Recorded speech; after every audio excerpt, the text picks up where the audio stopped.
How to back up photos to Google Photos automatically.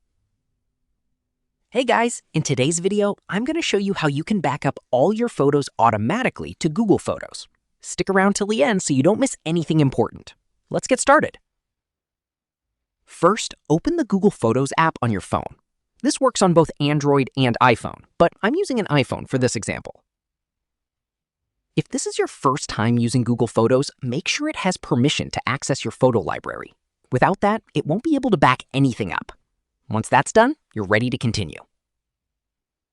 Now tap on your profile picture in the top right corner of the screen. This will open the settings menu for your Google Photos account. If you see that backup is turned off, simply tap on Turn on Backup. This is the main switch that enables automatic saving of your photos and videos.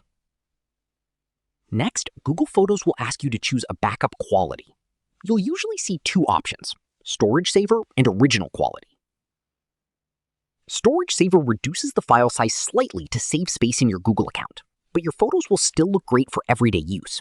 This is the best option if you take a lot of pictures and want to avoid running out of storage too quickly.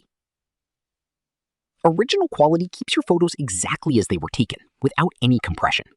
This preserves every detail, but it uses more of your Google storage, so you may need to upgrade if you run out of space. Once you choose your preferred option, tap Confirm. After that, Google Photos will automatically start backing up your photos in the background. You don't need to do anything else. From now on, every new photo or video you take will automatically upload without you needing to do anything, keeping your memory safe and secure. And that's essentially how you can set up automatic photo backup in Google Photos. If you found this tutorial helpful, make sure to leave a like and subscribe for more simple tech tutorials like this one. Thanks for watching, and I'll see you in the next one.